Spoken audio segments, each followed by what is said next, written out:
नमस्कार, मैं नियाज खान और आप देख रहे हैं एनएमएफ न्यूज। साल 2014 के बाद बीजेपी सबसे बड़ी पार्टी बनकर उभरी है। लगातार 2 बार बीजेपी ने कांग्रेस को पटखनी दी है। कांग्रेस की हालत अब यह है कि कांग्रेस कहीं ना कहीं अब अपने अस्तित्व की लड़ाई लड़ रही है।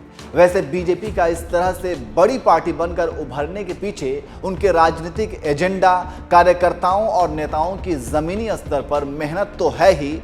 आपने देखा होगा कि किस तरह से बीजेपी के बड़े से बड़े नेता चुनावी प्रचार का कोई भी मौका नहीं जाने देते, चाहे वो लोकसभा चुनाव हो, विधानसभा चुनाव हो, एमसीडी का हो या फिर पंचायती राज का ही चुनाव क्यों ना हो।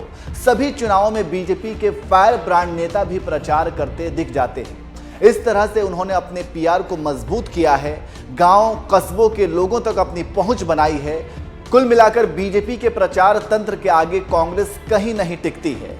अब जाकर कांग्रेस थोड़ा सक्रिय नजर आ रही है और लोगों तक अपनी पहुंच बनाने के लिए भारत जोड़ो यात्रा से लेकर कई तरह के अभियान को चला रही है। खैर, 2014 के बाद बीजेपी सिर्फ संख्या के नाम पर सबसे बड़ी पार्टी बनकर नहीं उभरी है, बल्कि सबसे अमीर पार्टी भी बनी है। फिलहाल बीजेपी के पास दूसरे सभी पार्टियों से ज्यादा पैसा है और बीजेपी को सबसे अमीर बनाने का काम किया है पार्टी को मिलने वाला चंदा।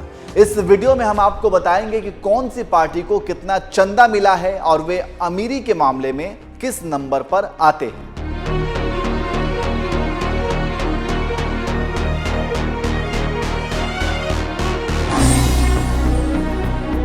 सबसे पहले तो आपको बता दें कि राजनीतिक पार्टियों को मिलने वाले चंदे में पहला नाम बीजेपी का ही आता है।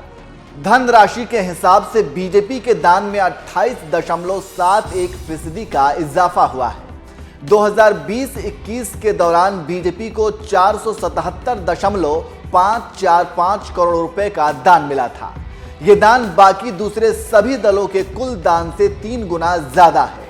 बीजेपी के बाद दूसरा नाम कांग्रेस का आता है।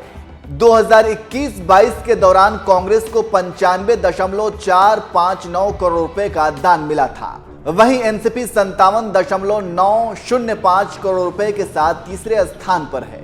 इसके अलावा 4 अन्य राष्ट्रीय पार्टियों में सीपीआईएम 10.055 करोड़ रुपए, सीपीआई 1.945 करोड़ रुपए, एनपीपी 35.4 लाख रुपए और टीएमसी को 43 लाख रुपए दान के रूप में मिले हैं। वहीं अगर बात की जाए कि सबसे ज्यादा चंदा किस राज्य से मिला है, तो इस मामले में दिल्ली वाले सबसे आगे हैं। एडीआर ने अपनी रिपोर्ट में राष्ट्रीय पार्टियों को मिलने वाले चंदों पर राज्यवार ब्यौरा भी दिया है।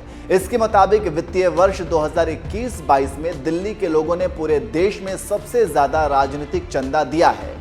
कुल चंदे का 395.849 करोड़ रुपए दिल्ली से मिला है। 105.3523 करोड़ रुपए महाराष्ट्र से और 44.9584 करोड़ रुपए गुजरात से प्राप्त हुए हैं। तो ये वित्तीय वर्ष 2021-22 का पूरा ब्यौरा है जिसमें देश के राष्ट्रीय पार्टियों को चंदा मिला है। इस ब्यौरे से आप अंदाजा लगा सकते हैं कि बीजेपी दूसरे राष्ट्रीय पार्टियों से 3 गुना ज्यादा अमीर है। वैसे आपको क्या लगता है, बीजेपी को अगर आज सबसे ज्यादा चंदा मिल रहा है तो इसके पीछे क्या वजह हो सकती है? कमेंट करके आप अपनी राय जरूर दीजिए।